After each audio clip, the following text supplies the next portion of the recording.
Avec 34 millions de visiteurs par an, Paris est l'une des capitales les plus visitées au monde. 43 800 hommes et femmes de la préfecture de police de Paris s'engagent au quotidien pour assurer la sécurité des touristes et des Parisiens qui chaque jour déambulent dans la capitale. Ils le suivent dans les couloirs, le deuxième prend le téléphone dans la poche et se retourne pour prendre la fuite. La sécurité dans les transports est primordiale. On a des centaines et des centaines de caméras qui permettent d'avoir cette vision très précise. Les attentats de novembre 2015 ont changé à jamais les méthodes d'intervention de la police nationale. Dans le terrorisme, c'est la rapidité qui compte. La capitale dispose d'un lieu unique pour le traitement des appels d'urgence. Urgence, pompier, j'écoute. Une minute, il n'y a pas de massage cardiaque, c'est 10% de chance de survie en moins. La prévention des risques naturels, le secours aux personnes, la gestion des risques chimiques ou la découverte d'explosifs est assurée 24 heures sur 24 par des équipes spécialisées. Quoi qu'il arrive, il faut que le déminage passe pour lever le doute. Capitale au rayonnement international, siège des institutions et des ambassades, Paris est chaque année le théâtre de quelques 6500 manifestations et événements festifs ou sportifs. Ouais, affirmatif, hein, j'ai l'objectif juste devant moi. Face à la montée des violences, des unités anti-commando spécialisées avec de nouvelles mesures d'intervention sont devenues opérationnelles. Les voyous font la fête la nuit, les voyous font leurs affaires la nuit. Vite, vite, vite les gars! La nuit parisienne bouge. Nous allons vous faire découvrir des espaces interdits, des sites confidentiels où chaque jour, des hommes et des femmes œuvrent pour la sécurité de la ville lumière.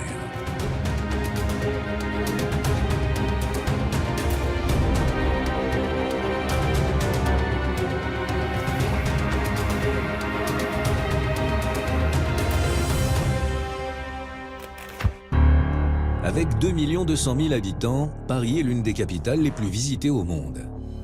Paris occupe également une place prépondérante dans le milieu de la mode, du luxe et de la finance. Avec une fréquentation touristique en hausse, la densité de ces réseaux de transport en fait un point de convergence pour les déplacements nationaux et internationaux. La capitale possède un dispositif de secours et de sécurité avec des unités opérationnelles 24 heures sur 24 et 7 jours sur 7, quels que soient les risques. Un défi pour tenir à distance les menaces qui planent au-dessus des grandes capitales de la planète. Les enjeux de sécurité au sens le plus large du terme, la sécurité du quotidien, la prévention, la lutte contre le risque terroriste, la protection de nos grandes institutions, la gestion des grands événements de voie publique, ne l'oublions pas non plus, l'organisation des secours. Et ça à l'échelle de Paris, intramuros, à l'échelle aussi de Paris, de la petite couronne, près de 7 millions d'habitants, et pour le préfet de zone que je suis, à l'échelle aussi de la région d'Île-de-France. Pour assurer la sécurité du public, la préfecture de police de Paris dispose de plusieurs salles de contrôle. Opérationnelle de jour comme de nuit, celle de la DESPAP surveille au quotidien Paris et les départements sous sa responsabilité. Elle coordonne notamment l'action de chaque commissariat. Ici, c'est bien le centre névralgique de la préfecture de police. Tout ce qui concerne la sécurité publique est décidé dans cette salle via le cabinet du préfet de police et notre directeur. Et cette contrainte concernant le colis suspect invalide. Donc l'équipage arrivé sur place nous a transmis le point de fuite pour le labo. Chaque opérateur dispose sur son pupitre de différents outils, hein, la radio évidemment, mais également le plan zonal de vidéoprotection qui permet de voir en direct l'événement et de l'évaluer de manière un petit peu plus objective, parce que le but de cette salle, c'est évidemment de coordonner l'ensemble des effectifs et de s'assurer que les services spécialisés, que ce soit la BRI, le labo et tout ce qu'il est nécessaire d'engager à la demande du directeur et du préfet de police, nous le mettons en œuvre dans cette salle. Paris et sa périphérie abritent de nombreuses institutions, ambassades, monuments historiques et autres sites sensibles. Pour effectuer leur surveillance, la police a accès à une multitude de réseaux de caméras. Certains policiers habilités peuvent d'un simple clic accéder aux images de 50 000 caméras installées par la SNCF et la RATP dans les transports urbains, bus, métro et RER. Mais aussi à toutes celles des sociétés privées qui ont passé des conventions pour mettre leurs caméras à disposition de l'État. 400 km de fibre optique relient ce réseau tentaculaire pour alimenter 55 services de police dans la capitale ou sa périphérie. Les 19 commissariats d'arrondissement ont ainsi accès à ce réseau tentaculaire pour les besoins d'un service d'ordre, d'une filature ou pour mettre sous surveillance un secteur à risque. Chaque commissariat dispose d'une BAC, une brigade anticriminalité, en lien direct avec leur PC prête à intervenir. Ouais, sortie de BAC 10 Charlie. C'est en patrouille que les policiers luttent contre toutes les formes de petite et de moyenne délinquance. Grâce à une très bonne connaissance du terrain, ils traquent les infractions sur la voie publique, mais aussi les flagrants délits afin de pouvoir interpeller les délinquants. Planques, filatures, interpellations sont leur quotidien. Chaque commissariat a une BAC civile. Alors en fonction de l'importance de l'arrondissement, 1, 2, 3 ou 4 véhicules qui sont spécialisés dans la recherche du flagrant délit. Ils ont une zone d'activité qui est leur arrondissement. Et au sein de l'arrondissement, il y a des secteurs privilégiés avec certaines données de délinquance sur lesquelles il faut agir, ou des petits problèmes de trafic de stupes avec un impact soit en économie souterraine, soit avec un impact de tranquillité publique qu'il faut gérer. Et c'est le commissaire du commissariat d'arrondissement qui leur donne les missions et les objectifs, et ils travaillent sur ces axes-là. On est sur un secteur où ça bouge pas mal, donc voilà. Vous avez les appels qui tombent, et vous avez aussi le coup d'œil, quoi. Ce qu'on appelle le coup d'œil. Ouais, on va regarder. Et là, ils remontent, regarde, ils sont en sunshine. Je pense que j'ai un flag qui a dû se commettre, là. Ils sont deux, là. Ils se suivent avec 100 mètres d'écart, mais le premier, je sais pas. Il me semble qu'il a planqué un truc, j'en sais rien. Et je pense que son pote, il est en train de l'appeler, là. Parce que je sais pas s'il m'a pas cramé. Je vais aller taper le contrôle. Ouais. Tiens, viens voir. Alors, 2 secondes.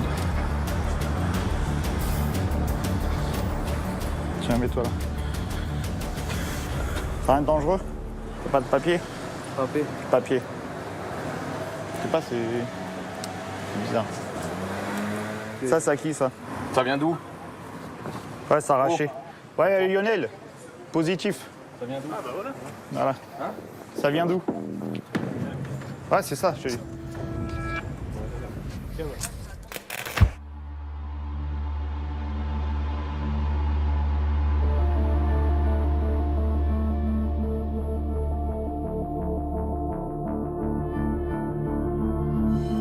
Paris, la ville qui ne dort jamais.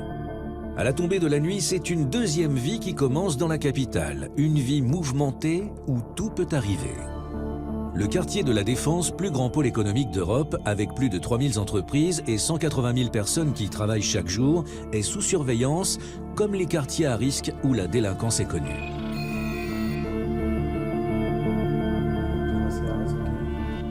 Les voyous font la fête la nuit. Les voyous font leurs affaires la nuit.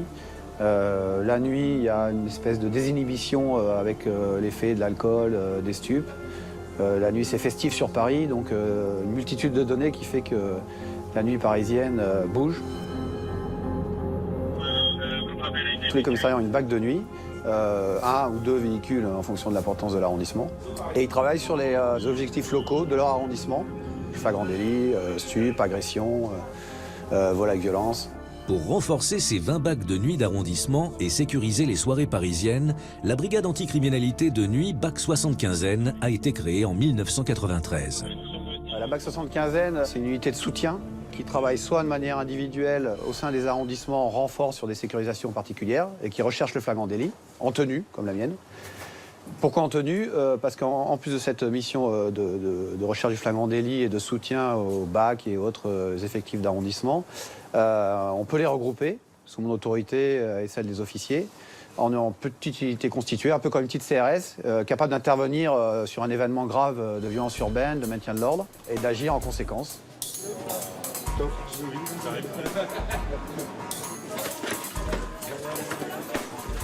Vite, les gars. Les policiers de terrain qui composent cette unité sont tous spécialisés dans les interventions en milieu sensible avec une formation et un entraînement spécifique. Il y avait des tirs de feux d'artifice, de mortier. Le lieu est assez prisé de la jeunesse un peu alternative. Donc les gens ont appelé à plusieurs reprises le commissariat et police secours. Évidemment, ils n'arrivaient pas à dormir. Hein. Les domiciles tout autour. Rien de méchant, surtout quand on est en force. Donc on va saisir la sono pour éviter que ça se reproduise.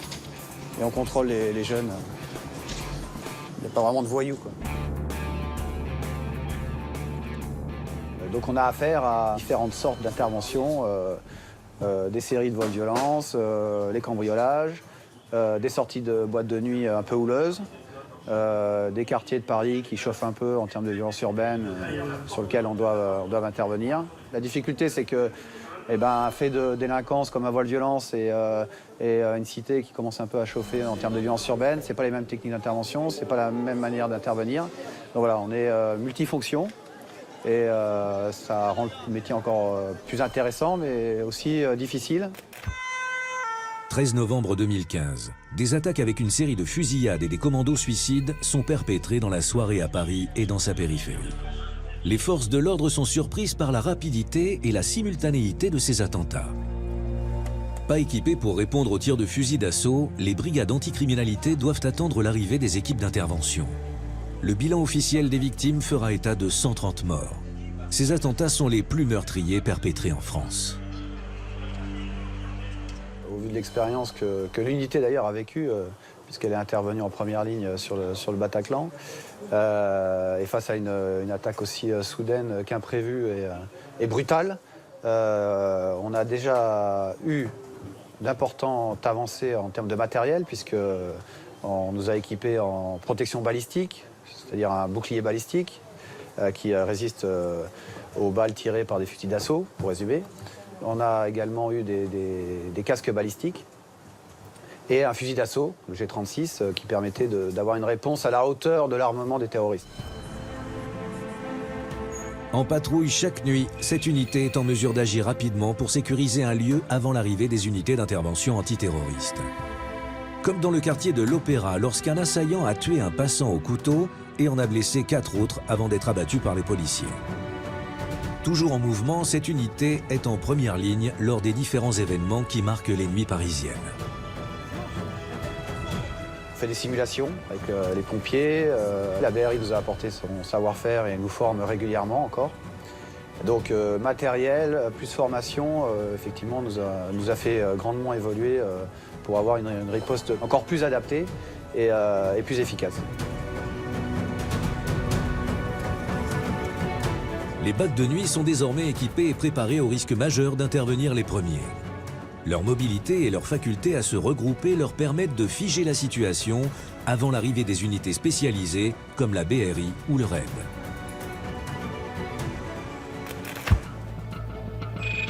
Banlieue parisienne. Des unités d'intervention de la préfecture de police de Paris sont rassemblées. Un exercice commun est en préparation. Brigade anticommando, compagnie de sécurisation, pompiers et services de secours sont en alerte sous le commandement de la BRI. Un kamikaze a pris des otages dans un bus.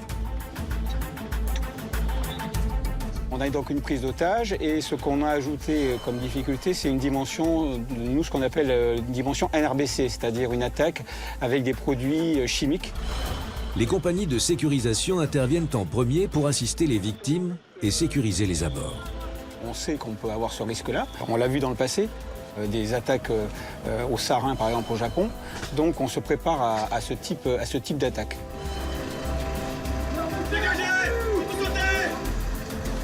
Il y a beaucoup de services qui sont équipés dans ce type de protection, mais la BRI a travaillé plus spécialement sur cet aspect-là. On a pu voir d'abord la compagnie de sécurisation qui est intervenue, et ensuite, à partir du moment où le risque a été détecté, on laisse la place aux services spécialisés, et ces services-là se mettent en appui pour nous aider.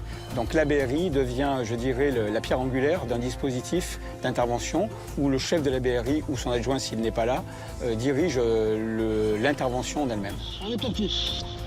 La priorité, je dirais, des missions, c'est de sauver les otages, de récupérer les victimes, et bien évidemment de neutraliser les terroristes.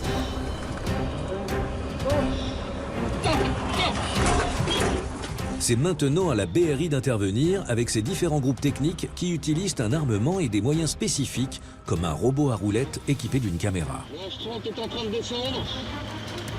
On a un groupe technique qui travaille sur ce qu'on appelle la R&D, la recherche et développement, et on essaie d'avoir le matériel le plus pointu possible. Le but du jeu étant de pouvoir apporter un appui important aux groupes qui sont en intervention.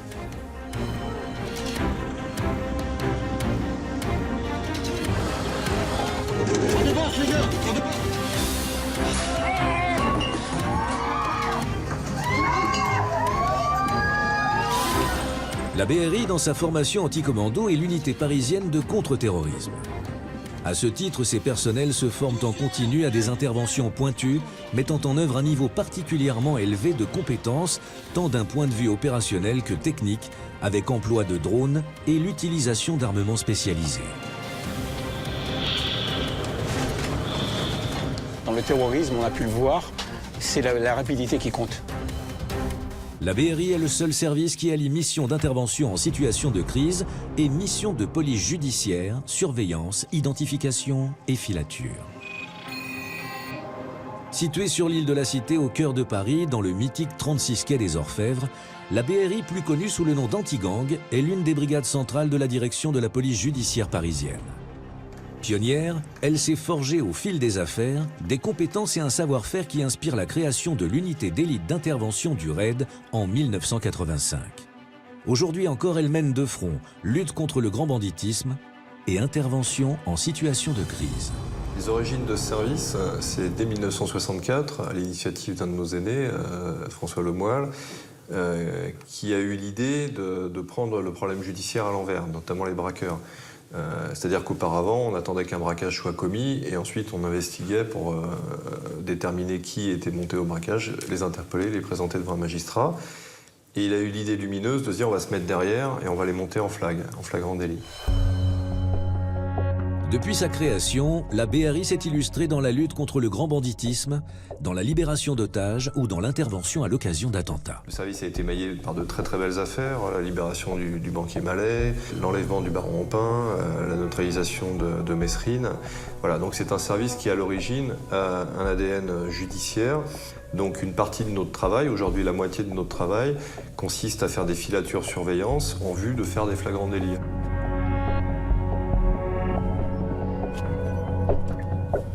La BRI depuis 2015 est vue sous l'image du policier casqué, cagoulé, avec un fusil d'assaut et qui va résoudre des situations de prise d'otage à caractère terroriste. Mais l'ADN de la BRI, c'est pas du tout ça. La BRI, c'est la brigade de recherche et d'intervention. Donc là, on est dans la phase recherche, dans la partie anti-gang, qui est quand même la partie la plus, qui est l'ADN de notre service et qui, pour ma part, est la partie qui m'intéresse le plus. Ce pourquoi je suis venu à la brigade. Moi, je suis sous le tunnel. Si jamais ça prend le tunnel, ça sera face à moi. Et on essaie de couvrir les axes. Ouais, monsieur, moi la moto, je vais peut-être pas très loin des piétons pour le cas où. Ouais, c'est suivi. Ouais, là pour l'instant, on est dans la phase d'attente qui peut se déclencher dans 30 secondes. Comme si ça se trouve, à la fermeture du centre commercial, on sera encore là.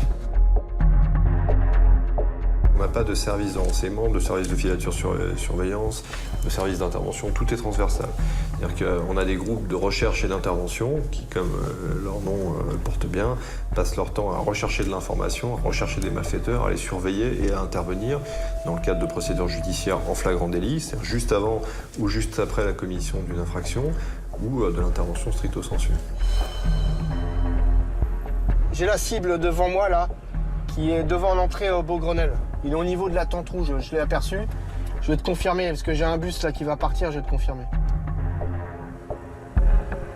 Donc là, on a de la chance, parce que je l'ai entreaperçu le gars. Alors c'est pareil, c'est que des fois, on a... C'est aussi ça, c'est accepter d'entreapercevoir les choses et de pas spécialement les voir. Pour l'instant, donc je confirme, c'est bien notre objectif. Voilà. C'est bien notre objectif. Ah ouais, je le vois. Il va monter à bord d'un véhicule noir, direction la Seine. Direction la Seine.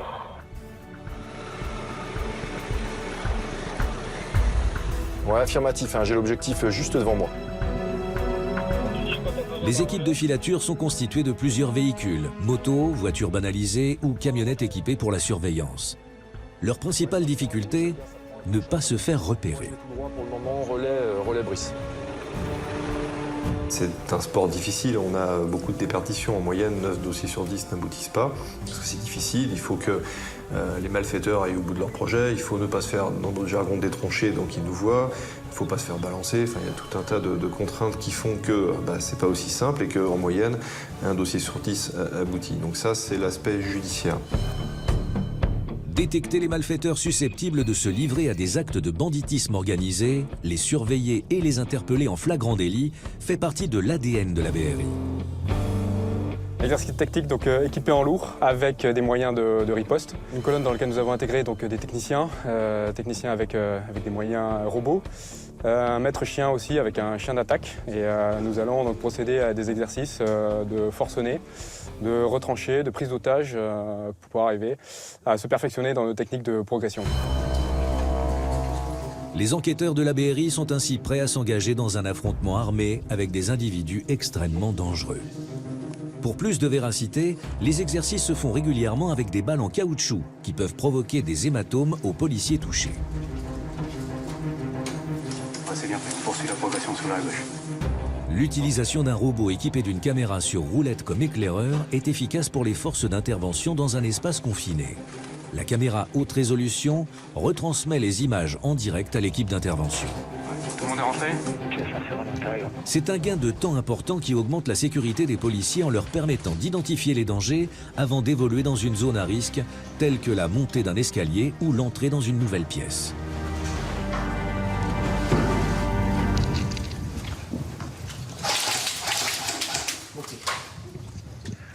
Tango, tire. Parti à droite.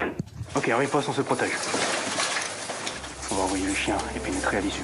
On envoie le chien en pénétrer. Une fois l'agresseur repéré, le chien d'attaque est dirigé grâce à un laser qui lui indique la pièce où est retranché l'assaillant. Fort d'une centaine d'hommes, la BRI peut compter sur un renfort de 350 policiers spécialisés dans sa configuration anti-commando. Individu à neutraliser, interpellé. Paris abrite de nombreuses institutions, ambassades, monuments historiques et autres sites sensibles. Elles sont chaque année le théâtre de plusieurs milliers de manifestations et d'événements festifs ou sportifs.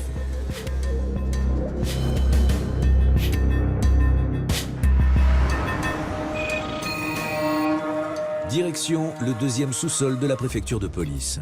Nous allons vous faire découvrir l'un des sites ultra sécurisés de la DOPC. C'est de cette salle de commandement que sont surveillés les événements exceptionnels de la capitale. Une multitude d'écrans reliés aux caméras de la préfecture, mais aussi à celles de la RATP ou encore de la SNCF, permet de coordonner les différentes unités en opération sur la voie publique. 36 boulevard Beaumarchais, mais ils sont partis. Pays 504 de cité, 504.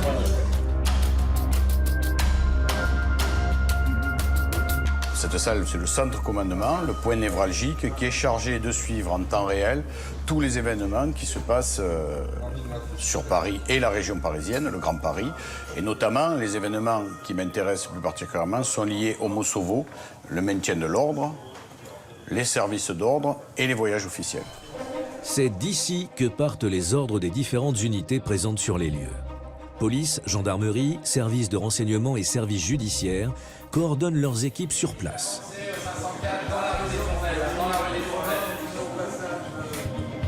La manifestation a été préparée en amont et c'est géré par la personne qui l'a préparée, donc qui a fait un travail d'état-major avant, qui l'a préparé, qui va le gérer après sur le terrain et qui commande tous les commissaires de police et toutes les unités qui sont à disposition sur le terrain.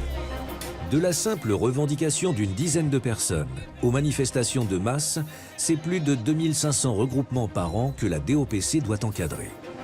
Les forces opérant sur le terrain doivent être prêtes à intervenir à tout moment.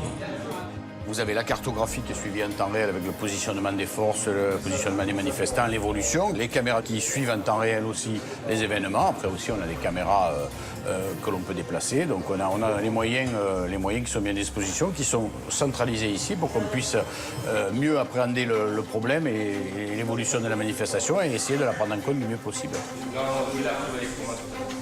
Ça y est, ça rentre dedans, ça reflue. Là, ça lance un projectile dans leur dos. La mission finale, c'est de permettre la liberté de manifestation dans les meilleures conditions, c'est-à-dire tout en assurant la sécurité des biens et des personnes d'une ville, d'une agglomération comme Paris, qui est le siège des institutions. Donc avec des particularités et des difficultés et une sensibilité particulière. Rompues à toutes les techniques de maintien de l'ordre, les compagnies d'intervention encadrent avec maîtrise tout type de manifestation. Autant d'impératifs que doit concilier la direction de l'ordre public et de la circulation pour assurer un partage harmonieux de l'espace public avec plus de 7500 événements, dont certains présentent des risques majeurs. Aucun véhicule ne rentre, hormis ceux du PSG qui ont le logo navette. Et dès que le gros flux est sorti, on se remet en position pour éviter que les gens reviennent vers la présidentielle. Ce que je ne veux pas, c'est qu'on ait le retour de ces tribunes sur la présidentielle. Si vous voulez bien, on met en place rapidement. Après les attentats au Stade de France, des mesures de sécurité renforcées et de nouvelles habitudes pour le public ont été mises en place, en plus des mesures pour surveiller les hooligans. Le PC est armé par des gens de ma direction, la DOPC, la direction de l'ordre public de la circulation, avec un correspondant circulation. Nous avons en plus des forces de la réserve nationale. Vous voyez passer actuellement des CRS qui prennent position autour du stade, qui sont commandés par un GOCRS sous l'autorité civile d'un commissaire de police. Par secteur, nous mettons un commissaire de police à la tête d'une ou deux ou trois unités. Donc tout ça est armé depuis le PC. Et on a une séparation des flux visiteurs. On sépare en fonction des tribunes.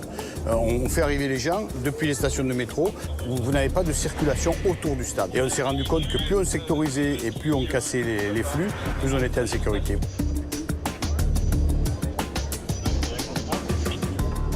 La zone qui est dans votre dos, c'est la zone d'arrivée des VIP et des bus de joueurs, donc zone sensible qui est encore plus contrôlée. Ne rentrent sur cette esplanade que des véhicules qui ont été contrôlés. Le dispositif mis en place est exceptionnel, aussi bien pour la sécurité des spectateurs que celle des joueurs.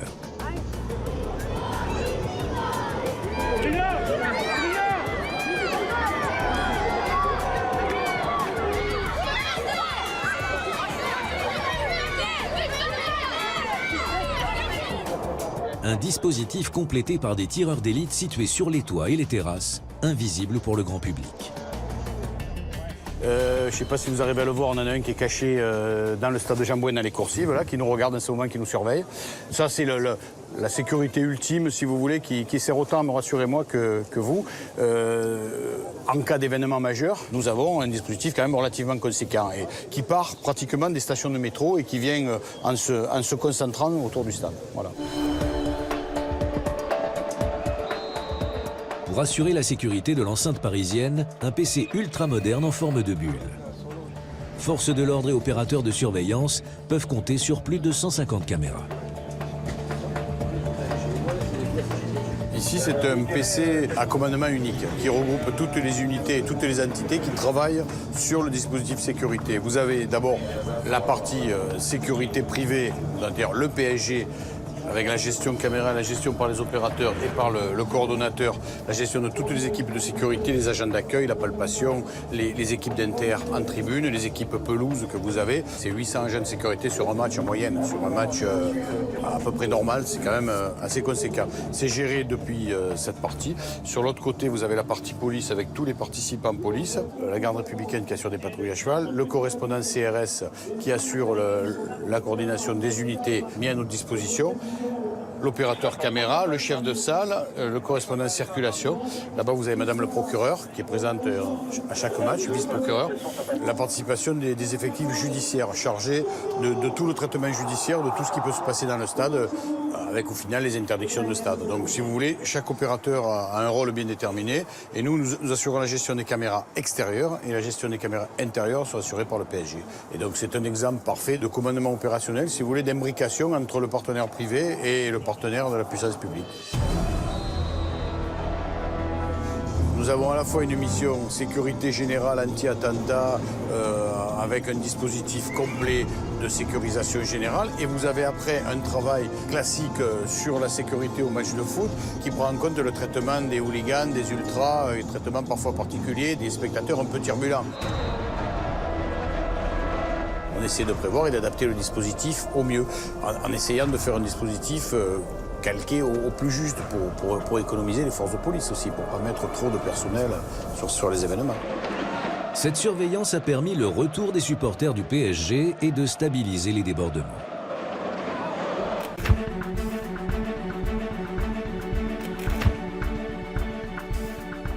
Paris est le premier port touristique mondial avec plus de 8 millions de passagers par an.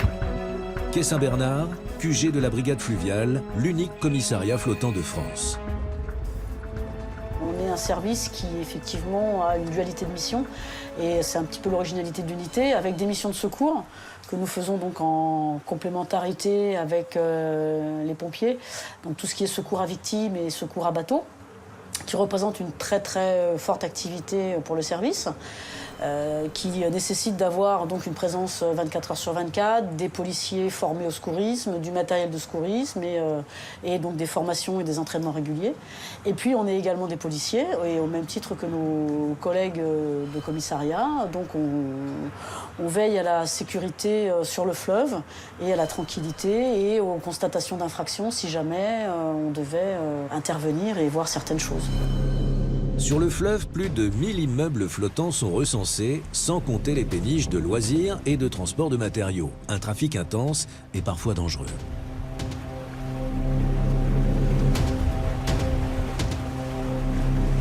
Le premier danger, c'est quand il y a beaucoup de navigation, il y a beaucoup de bateaux qui se croisent et qui peuvent éventuellement se heurter ou heurter les ouvrages d'art, les ponts.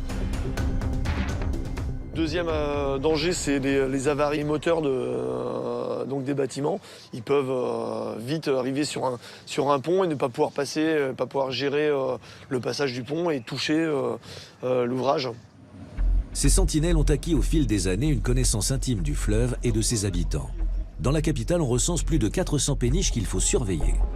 C'est un bras qui n'est pas ouvert à la navigation et donc il y a beaucoup de bateaux logements qui attirent donc des cambrioleurs hein, comme avec tous les logements. Donc on maintient une surveillance constante sur ces habitations et sur ce bras en particulier.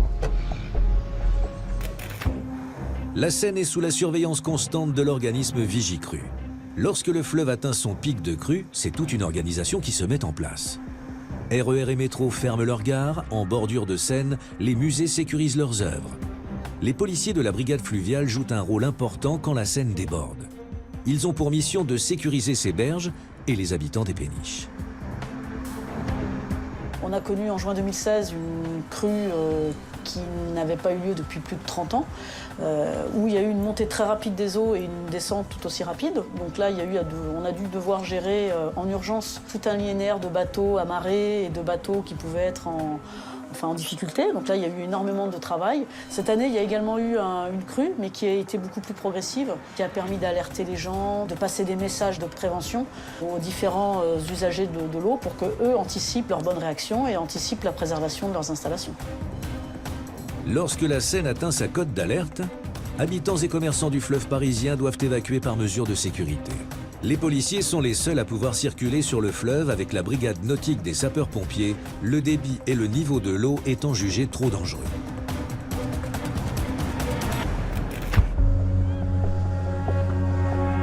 L'été, le soir venu, les quais s'animent dans de nouveaux lieux de fête et de détente. Alors la fête de la musique, c'est pour nous la journée ou la nuit la plus chargée de l'année parce qu'effectivement, c'est une nuit où il y a énormément de monde dehors et à partir d'un certain moment, l'alcool aidant fait qu'on a beaucoup de gens qui décident d'aller à l'eau, en sachant bien sûr que c'est interdit et très dangereux. Et du coup, on a pas mal d'activités à ce moment-là et qui consistent à récupérer des gens qui sont à l'eau, prévenir toute agression sur les quais. C'est assez chargé. Comme toutes les nuits, l'équipe d'intervention de la brigade fluviale est en patrouille. La circulation sur le fleuve est réduite. Leurs rondes les amènent à contrôler les quais. Un appel les informe, pont de Bercy, un homme est tombé à l'eau. L'homme a réussi à regagner la rive, coincé contre la paroi du quai. Trempé, il est à bout de force. Monsieur, là. Oh Eh oh Il y a un trou. Monsieur, oh Monsieur, restez avec nous, hein. Monsieur, restez avec nous. Tu peux pousser 1, 2, 3. Allez, on appuie. Allez. Asseyez-vous là. Arrivés sur place, les sapeurs-pompiers prennent le relais. Oh, monsieur, il est en train de partir. Oh là, qu'est-ce qui s'est passé là? Vous avez pris quelque chose d'autre ou pas? Vous l'avez vu glisser ou pas? L'homme encore choqué est transporté à bord de leur embarcation au QG de la brigade fluviale. Les pompiers le placent sous assistance médicale et le conduisent à l'hôpital le plus proche. Chaque année, les plongeurs de la brigade fluviale sauvent plus d'une centaine de personnes de la noyade. Sur la même période, ils repêchent également une quarantaine de corps, pour la plupart des suicidés. Autre mission, la sécurisation du fleuve lors de visites officielles. Ce jour-là, le président de la Côte d'Ivoire, Alassane Ouattara, doit rencontrer les plus hautes autorités françaises. La délégation se pose en hélicoptère aux Invalides. Et le cortège se dirige vers l'Élysée. Le visiteur représente une cible potentielle pour des activistes. Les services de sécurité sont sur le qui-vive. En cas de déplacement de personnalités à proximité du fleuve, la brigade fluviale assure une sécurisation nautique pour parer à tout incident à proximité du fleuve. Ensuite, il se peut que des personnalités politiques se déplacent sur le fleuve, aient besoin de se déplacer sur le fleuve, et nous assurons à ce moment-là l'encadrement de ces services d'ordre en partenariat avec les services de protection des personnalités et d'autres compagnies d'intervention.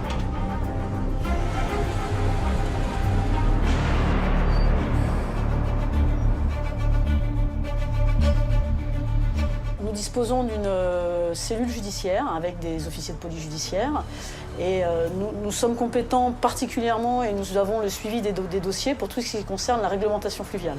Vous allez avoir une pollution, vous allez avoir un accident de bateau par exemple. Nos enquêteurs vont complètement mener l'enquête et proposer des conclusions au parquet. Enfin voilà, on est sur une enquête complète. Par contre, dès qu'on est sur du droit commun, effectivement, on travaille en collaboration avec les services de police et de gendarmerie locale qui assurent la continuité de l'enquête si jamais on devait constater une infraction de droit commun, éventuellement sur l'eau par exemple. Pour effectuer leur mission, des entraînements réguliers sont nécessaires. La visibilité dans la Seine n'est que de quelques centimètres par endroit. On va pouvoir intervenir à la demande des services de police. Mais si jamais il devait y avoir, par exemple, une recherche d'objets de délit ou d'armes ayant servi à la commission d'une infraction, le service enquêteur nous demande une recherche subaquatique, nous détermine la zone de recherche et effectivement, ensuite, on met en place différents moyens de prospection qui peuvent durer parfois plusieurs jours pour rechercher du petit couteau qui a servi dans un homicide, au coffre-fort qui a pu être jeté par les voleurs. Voilà. On est à la disposition des services enquêteurs pour toutes leurs demandes, dans la mesure où elles sont réalisables techniquement pour nous. La brigade fluviale est équipée d'un sonar permettant des recherches plus approfondies en milieu subaquatique. Cet appareil facilite la recherche d'épaves, d'objets, voire de corps, sur de vastes aires immergées. Il a permis de cartographier une partie de la Seine où reposent plusieurs véhicules qui ne représentent pas de danger pour la navigation. Et en cas de crue, il épaule les plongeurs quand la visibilité est nulle.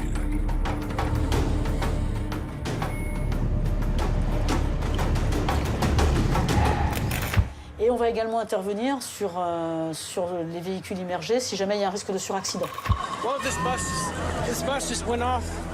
29 juillet 2010.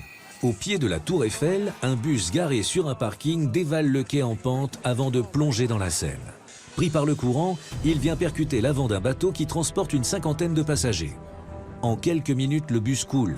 Un accident rare et spectaculaire, l'incident n'a fait aucune victime.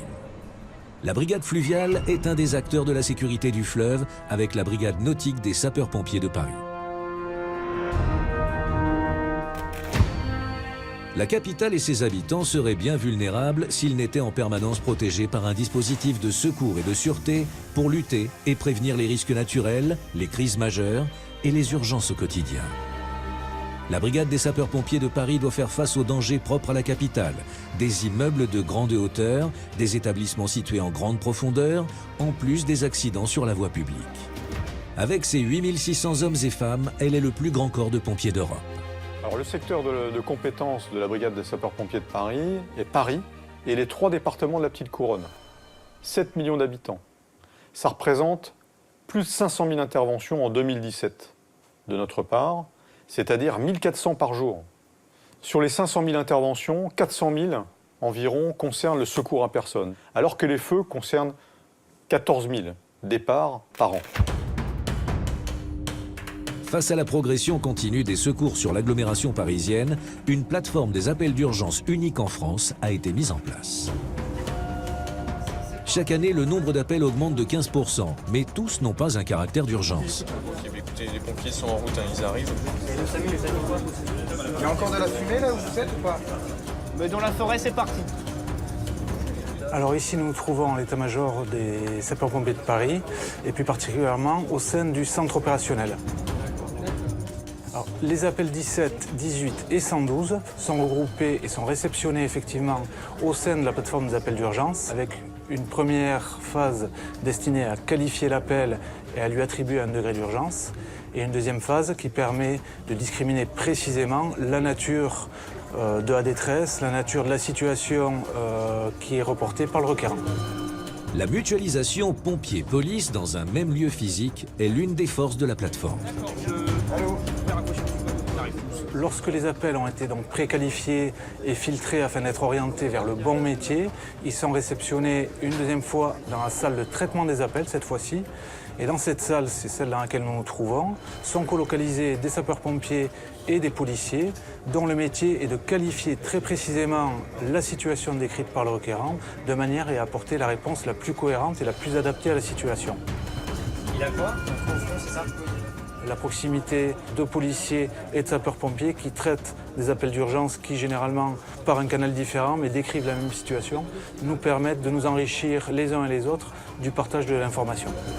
Chaque opérateur a accès au réseau de caméras de surveillance de la préfecture de police. Ils peuvent ainsi vérifier l'ampleur de la situation et organiser les secours en conséquence. On a tous décalé, on a une grande expérience de terrain et sans cette expérience de terrain, on ne peut pas venir ici au centre opérationnel.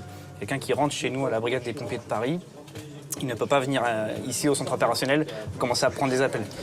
Oui, urgence pompier, j'écoute. C'est à quelle adresse, madame? C'est à quel étage là que vous voyez la fumée qui sort là? D'accord. Vous savez qui habite dans cet appartement? D'accord, vous restez bien chez vous, les pompiers vont venir vous chercher. Nous, on doit envoyer les secours le plus rapidement possible, bien évidemment. En 2 minutes, on sait déjà l'adresse, précisément ce qui se passe. Et derrière, nous, on va envoyer les engins adaptés à ce qui se passe. Donc nous, on a un rôle aussi très important, c'est qu'avant que les pompiers arrivent avec les camions, nous, on est souvent là, justement, pour faire les premiers secours sans être sur place. Et la difficulté, elle est là. Sur les incendies, quand les gens nous appellent, ils ont souvent tendance à vouloir soit sauter par les fenêtres parce qu'ils ont peur de mourir ou sortir dans leur cage d'escalier. Et c'est justement l'erreur à ne pas faire puisque la plupart des morts qu'on retrouve des fois sur intervention, c'est parce qu'ils sont sortis justement de chez eux, ils sont passés par la cage d'escalier, ils ont inhalé beaucoup de fumée. La difficulté, elle est là, c'est vraiment de prendre en compte l'intervention en soi, envoyer les secours rapidement, mais aussi sécuriser les gens au maximum, donc que ça soit sur un incendie, mais aussi sur un accident de la voie publique. Notamment aussi sur les massages cardiaques. On effectue des massages cardiaques par téléphone. Il faut savoir que 1 minute où le cœur n'est pas, il n'y a pas de massage cardiaque, quand il y a un arrêt cardiaque, c'est 10% de chance de survie en moins. D'accord. Est-ce qu'elle respire? La petite fille, est-ce qu'elle convulse toujours là? D'accord. Est-ce qu'elle ouvre les yeux? Vous quittez pas, je vais en parler au médecin aussi en attendant, d'accord? Vous restez bien en ligne, s'il vous plaît, vous raccrochez pas. Oui, docteur, c'est le 18 au téléphone. Voilà, c'est une petite fille de 3 ans qui a fait des convulsions. Elle a eu de la fièvre ce matin qui était non mesurée. La BSPP, effectivement, a cette particularité de disposer de sa propre coordination médicale. Donc c'est une singularité au niveau national. Nous sommes le seul corps de sapeurs-pompiers en France à disposer de sa propre coordination médicale. La présence de ces médecins nous permet d'aider les opérateurs à faire réaliser les gestes de prompt secours par les requérants dans les cas de situations les plus graves. Nous, on est les pompiers de l'ombre, mais on est là vraiment pour améliorer la survie des gens. C'est qu'on fait les massages cardiaques par téléphone. Et c'est grâce à ça, grâce à nous, grâce aux gens qui font le massage aussi par notre biais, qu'on arrive à sauver des gens sur intervention. Même si les feux représentent une faible part des interventions quotidiennes, ils sont souvent les plus meurtriers. L'accès difficile, les rues étroites, les escaliers encore en bois sont souvent des sources de risques supplémentaires. La mise aux normes des immeubles anciens de la capitale n'est pas toujours réalisée.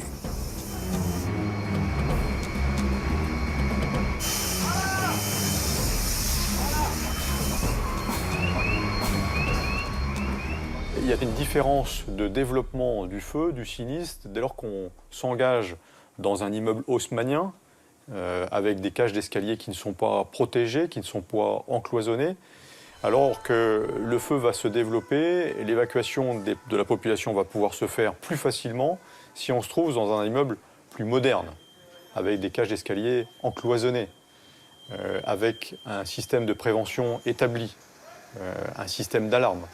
Il s'agit pour le sapeur-pompier d'adapter sa réponse, les moyens techniques, s'adapter à l'infrastructure, et sa réponse tactique, le nombre d'engins, le type d'équipe qui va pouvoir intervenir en hauteur ou en souterrain. C'est pour cette raison que depuis peu, on étudie et on utilise la robotique pour pouvoir préserver la ressource humaine, engager ce robot qui va nous donner un certain nombre d'informations avant d'engager le pompier qui, lui, va finir à l'extinction. Paris, 5 h du matin. Sur une grande artère de la capitale, un immeuble haussmannien est en flammes. Plus de 200 sapeurs-pompiers sont dépêchés de toutes les casernes. Ils s'attachent en priorité à l'évacuation des habitants avant de s'attaquer au feu. Grâce à leur rapidité, il n'y aura que 7 blessés légers. 2 jours plus tard, les spécialistes feu du laboratoire central de police scientifique de Paris entrent en action. Dépêchés par l'officier de police judiciaire chargé de l'enquête, ils doivent déterminer si l'incendie est criminel ou accidentel. Le laboratoire central de la préfecture de police, c'est la direction d'appui scientifique et technique auprès du préfet de police. Donc nous sommes là pour, dès que l'un des services de la préfecture de police a besoin d'un appui scientifique et technique, apporter ou essayer d'apporter une réponse, soit nous en direct, soit en trouvant des partenaires capables de le faire. Premier objectif pour les enquêteurs, avoir la version des pompiers présents lors du sinistre, essayer de trouver la zone de départ du feu et détecter si des produits inflammables ont été répandus. En cas d'incendie, nous avons une équipe de permanence qui s'appelle la permanence générale, qui peut être appelée soit par la police, soit par les pompiers, en fonction de l'enjeu sur place, pour participer à l'investigation liée à ce feu, et notamment pour comprendre les causes du feu, pour savoir si c'est un feu criminel, un feu accidentel. Si c'est un feu criminel, aider les forces de police à prendre une première direction de leur enquête. Le laboratoire central de la préfecture de police de Paris est unique en France. Chimistes, ingénieurs et informaticiens travaillent sur les enquêtes criminelles de la capitale.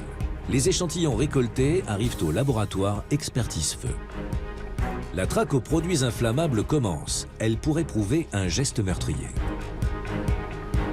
Dans les cendres, même après incendie et intervention des sapeurs-pompiers, on arrive quand même à retrouver des quantités très faibles de produits pour démontrer le caractère criminel de l'incendie. Créé en 1878 à Paris, le labo regroupe 200 experts en 3 pôles d'intervention, l'incendie, l'explosif et le chimique. Le risque chimique, il est multiforme et nous nous sommes organisés pour être capables de répondre à une couverture la plus large possible du risque chimique. On a une technique d'intervention en 2 temps. D'une part, on a un camion laboratoire qui peut être déployé sur le terrain pour faire des analyses au plus près. Et d'autre part, nous sommes capables de ramener des prélèvements au laboratoire pour faire des analyses plus précises d'autres espèces chimiques ou alors quand on est en dessous des seuils correspondant à ce qu'on est capable de détecter sur le terrain. 24 heures sur 24, le laboratoire central met des équipes d'intervention à la disposition des autorités de police parisiennes. Il y a une partie du laboratoire qui intervient, donc notamment dans le cadre de perquisitions, si on veut identifier des laboratoires clandestins ou des filières de synthèse d'explosifs particuliers. Alors, le laboratoire explosif, l'objectif, c'est de rechercher sur les vestiges de l'engin explosif ou sur la surface à proximité, disons, du siège de l'explosion, les traces d'explosifs qui pourraient encore être détectées pour identifier la nature chimique du produit utilisé. Un distributeur de billets de la Poste attaqué à l'explosif. Charge préformée pour ouvrir le distributeur de billets. Je fais l'extérieur pour voir s'il n'y a rien. Et après, je regarderai à l'intérieur pour voir s'il n'y a pas un détonateur, un truc qui traîne. Hein. Une équipe d'experts en explosifs est sur place. Elle sécurise les lieux et cherche à prélever les traces et débris de l'engin qui a servi à ouvrir le distributeur. Celui-ci a été découpé par la charge explosive, il ne reste plus qu'un trou béant. vois, ça a découpé les 3/4, mais il y a une partie qui n'a pas bien fonctionné. Donc ce qui ressemble constituant de ce cadre-là, c'est des éléments qui est là. J'ai peut-être un petit éclat là, un petit éclat là, et un fil là-bas. Cette section du laboratoire est spécialisée dans l'analyse des substances explosives, qu'elles soient d'origine criminelle ou terroriste. À partir de ces conclusions, les recherches peuvent orienter les enquêteurs vers tel ou tel groupuscule ou truand. Les équipes de déminage du laboratoire sont chargées de transporter les substances explosives découvertes dans la capitale. Quand un colis suspect est découvert, une équipe du laboratoire central est envoyée sur place. Les démineurs doivent être en mesure d'intervenir en moins de 15 minutes sur le lieu de l'opération, quelle que soit la circulation. Les équipes sur place ont sécurisé les lieux. Une bouteille de gaz suspecte a été découverte sur un trottoir. C'est comme ça à Paris. Donc quoi qu'il arrive, il faut que le déminage passe pour lever le doute sur cette bouteille. Et ensuite, ça fera l'objet d'un enlèvement. Face à la menace terroriste, les démineurs sont de plus en plus sollicités pour assurer le désamorçage ou la destruction de tout engin susceptible d'exploser.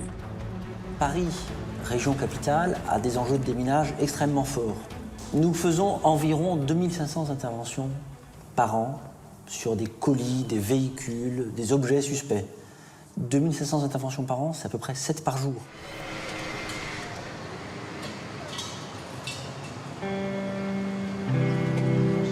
Fausse alerte. Comme souvent, il ne s'agissait pas d'un engin explosif, mais aucun risque ne doit être pris.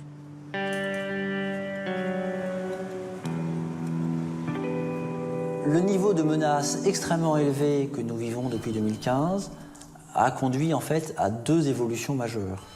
Amélioration des méthodes pour faire face à un risque accru. Amélioration des méthodes en protection et amélioration des méthodes de neutralisation des engins suspects, voire même des engins plus que suspects, des engins avérés. Donc là, on va faire usage d'explosifs en fait pour pouvoir faire une première action sur le colis. Ça va nous permettre à la fois de secouer ce qu'il y a à l'intérieur et de l'ouvrir. Une détonation va retentir dans quelques instants au coup de sifflet. Merci de bien vouloir protéger vos oreilles.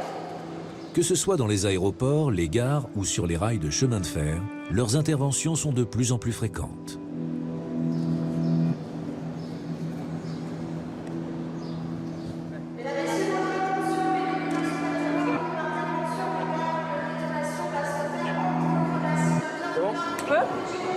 Les comptes à 3, 2, 1.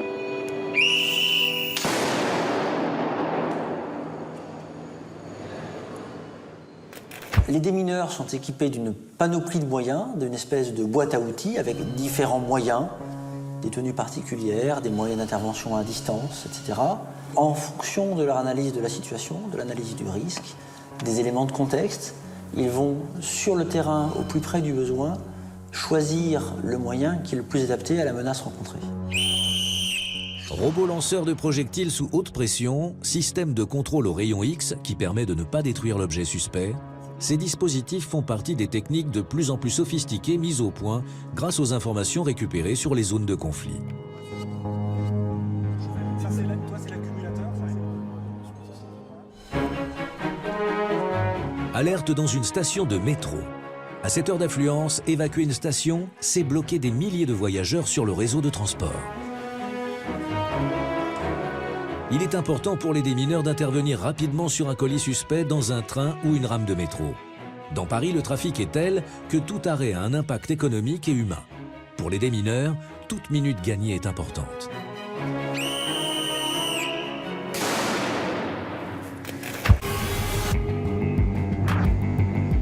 La sécurité dans les transports est une priorité.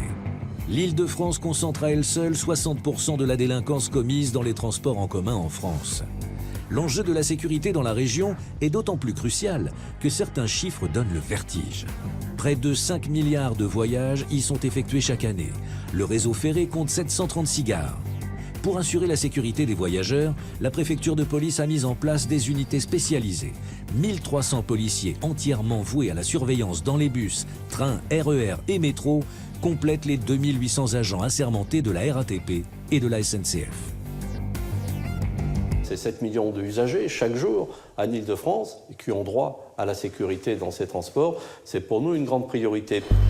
34 millions de touristes sont accueillis chaque année en région parisienne. Plus des 3/4 fréquentent le métro, peu méfiants.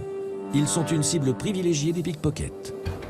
Notre brigade sécurise ce qu'on appelle les réseaux ferrés qui comprennent métro, RER et les Transiliens, mais également ce qu'on appelle le réseau de surface, à savoir les tramways et les bus. Chaque équipe est géolocalisée grâce à un récepteur radio qu'elle transporte. Ainsi, en temps réel, le PC Sécurité connaît la position de toutes ses patrouilles.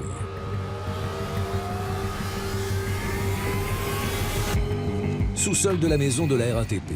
C'est ici que se situe le centre d'information et de commandement opérationnel du service régional de la police des transports de la préfecture de police de Paris. C'est de cette salle ultra sécurisée que les opérateurs traquent les délinquants. Cette salle a pour vocation de traiter les événements qui tiennent à la sécurité des transports sur le périmètre de Paris, de la petite et de la grande couronne. Nous disposons dans cette salle de plusieurs technologies différentes, qui sont principalement des technologies vidéo, qui regroupent à la fois les flux fournis par la préfecture de police pour assurer la sécurité sur la capitale, mais également des caméras partenaires, nos deux principaux partenaires étant les transporteurs RATP et SNCF.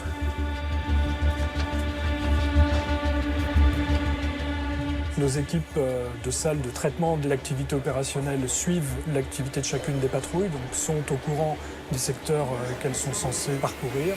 Plus de 260 patrouilles sécurisent chaque jour plus de 1000 métros, RER et trains de banlieue.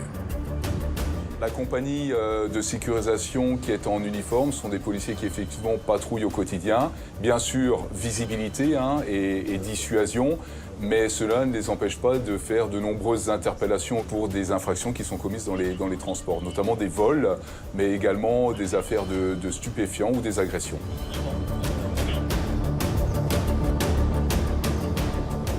Nous avons une brigade de policiers en civil que nous appelons la BLAST. C'est les brigades de lutte contre les atteintes à la sécurité des transports. Et eux sont en charge notamment de lutter contre tout ce qui est vol à la tire, vol violence, mais également à l'occasion des agressions sexuelles qui sont commises dans les réseaux. Attention à la marche en descendant du train. Please mind the gap between the train and the platform. C'est en civil que les policiers traquent les pickpockets. Ici, pas de voitures et de sirènes hurlantes. C'est en courant et en basket qu'il faut parcourir les kilomètres de couloirs qui séparent les différentes stations. Là, on a 3 individus qui sont actuellement en gare et qui s'intéressent à des bagages. Pas d'uniforme, pas de signe distinctif. Ces hommes et ces femmes sont des professionnels de la filature et de la discrétion. Ils doivent se fondre dans la foule. Les 3 individus se sont séparés. Il y en a un dans le train, dans la voiture 18, et les 2 autres qui ont rejoint la gare. Donc là, c'est pour ça qu'on s'est divisé en 2 groupes.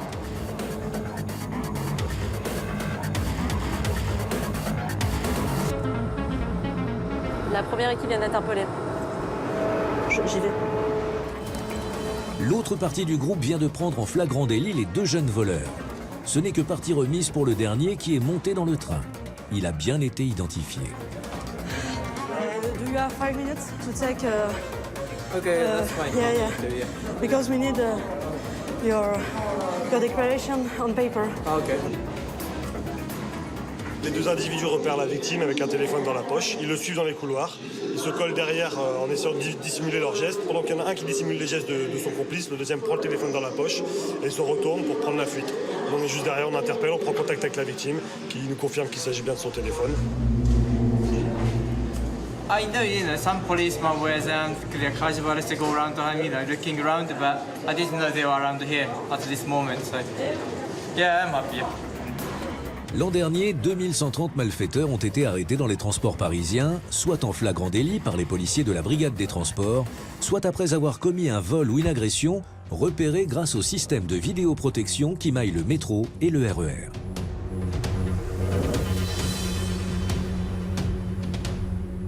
La cellule de vidéopatrouille a pour mission de détecter des profils à risque de personnes susceptibles de commettre des vols, principalement. Cette unité a à sa disposition des effectifs qui sont dédiés en surface dans un véhicule et qui sont pilotés directement par les opérateurs vidéo qui assureront le suivi des individus suspects jusqu'à leur interpellation.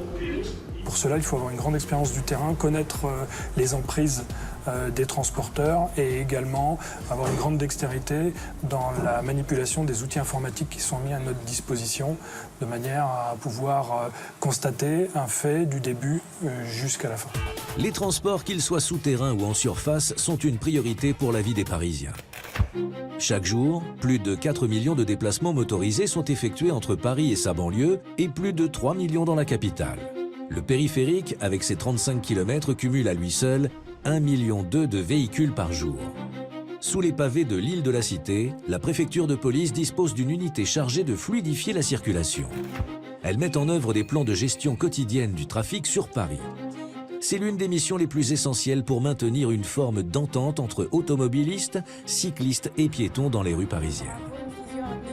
Alors vous êtes ici dans la salle d'information et de commandement régional circulation, donc comme son nom le dit très bien déjà, chargé de la régulation de la circulation et aussi de la coordination de tous les plans, plan neige, plan crue, plan pollution et tous les événements à caractère régional. Donc il y a un kit de 39, il y a le 208 qui va venir à votre niveau pour vous renforcer. Donc on a une compétence globale sur l'agglomération parisienne, capitale et petite couronne, et aussi une compétence sur les axes structurants, là uniquement du préfet de police, en grande couronne. Ce qui fait un terrain de jeu qui est quand même assez important, 1700 km, sur lequel on doit agir en matière de circulation, et on va surveiller avec notre réseau de caméras PZVP, on va surveiller la capitale. Et à partir de là, on va donner des instructions aux effectifs sur le terrain. C'est reçu. Il faut absolument que... Chaque fois qu'un problème est détecté, une équipe est dépêchée pour rétablir la fluidité du trafic.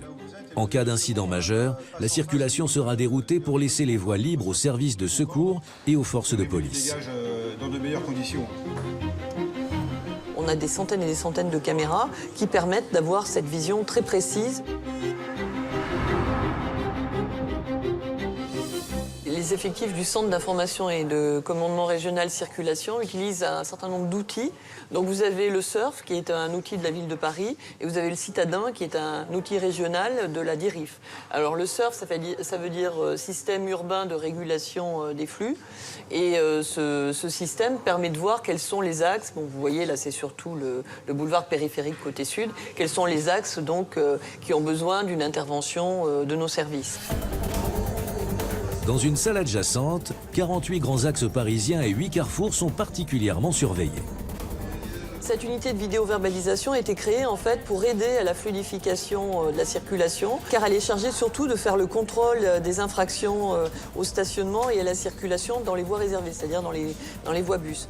Puisque actuellement, si la voie bus ne circule pas, le bus est obligé de sortir de sa voie bus et il va encombrer les fils de circulation générale, les taxis de la même manière et les cyclistes aussi vont être obligés de sortir de la voie bus et prendre des risques en étant sur les autres voies.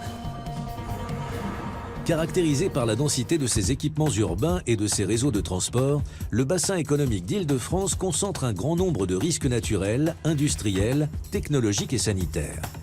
Pour faire face à ces périls, Paris dispose d'un centre opérationnel de zone de défense qui assure une surveillance permanente sur la capitale et ses 7 départements qui l'entourent.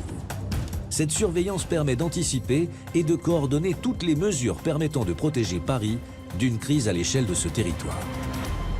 La zone de défense de Paris est comme les autres zones de défense, mais évidemment le territoire a une sensibilité particulière, une densité de population sans égale non plus, puisqu'il y a un territoire finalement assez restreint, c'est 12 millions d'habitants qui ont leur activité, leur vie quotidienne, et le préfet de zone, c'est-à-dire le préfet de police, dans la capitale, est en charge de la gestion de ces crises lorsqu'elles se produisent. À chaque fois, c'est la logique zone de défense qui doit fonctionner pour coordonner l'intervention des différents acteurs, les acteurs de la sphère publique, policiers, gendarmes, sapeurs-pompiers, mais également les acteurs privés, les acteurs économiques et bien sûr les collectivités territoriales, au premier rang desquelles les communes.